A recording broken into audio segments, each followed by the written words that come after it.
Let's start with one of the most mind-blowing psychological phenomena, the halo effect. Have you ever noticed how your first impression of someone, whether good or bad, tends to stick? The halo effect explains why.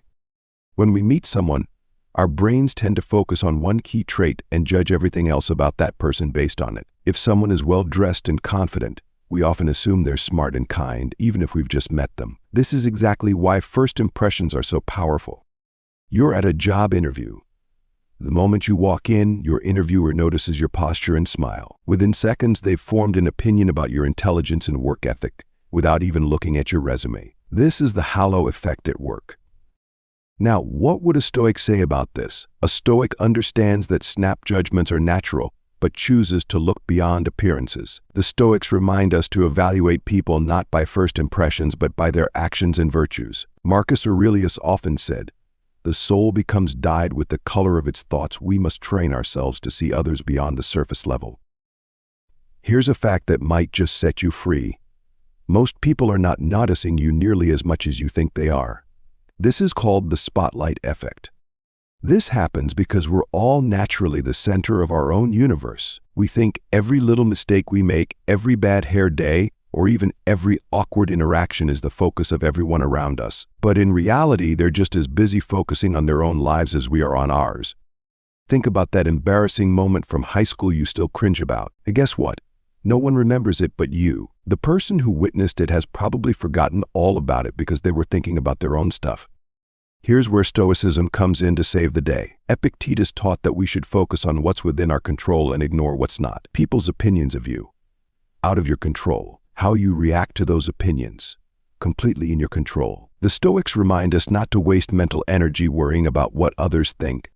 Next up is something called cognitive dissonance. This is the psychological discomfort we feel when our actions don't align with our beliefs. And trust me, it happens to all of us. You believe in living a healthy lifestyle, but you just ate an entire pizza by yourself. That uncomfortable feeling afterward. That's cognitive dissonance at play. Your brain scrambles to justify your actions to reduce the discomfort. It was a cheat day. I'll work out tomorrow. Sound familiar?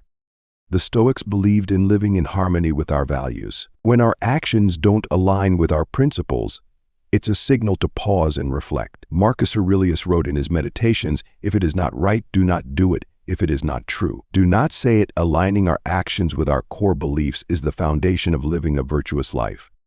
Whether it's joining a trend, supporting a popular opinion, or making a decision because everyone else is doing it, we're all influenced by what others are doing. Our brains are wired to want to fit in. It's a survival mechanism from ancient times when being part of a group meant safety. But here's the Stoic way to approach it. Don't follow the crowd if it goes against your values. Seneca said, "Associate with people who are likely to improve you." The Stoic path is often the one less traveled, the path of discipline and integrity. The Stoic doesn't do what's popular, they do what's right. So there you have it, 4 fascinating psychology facts that explain why we think, feel, and act the way we do. From the halo effect to cognitive dissonance, understanding these behaviors can help us navigate life more wisely. And with Stoicism as our guide, we can learn to master our minds and actions in ways that truly benefit us. Before you go, don't forget to hit that like button, subscribe, and click the notification bell so you never miss out on more life-changing content. And as always, remember, take control of your mind, because that's where true freedom begins. Thanks for watching.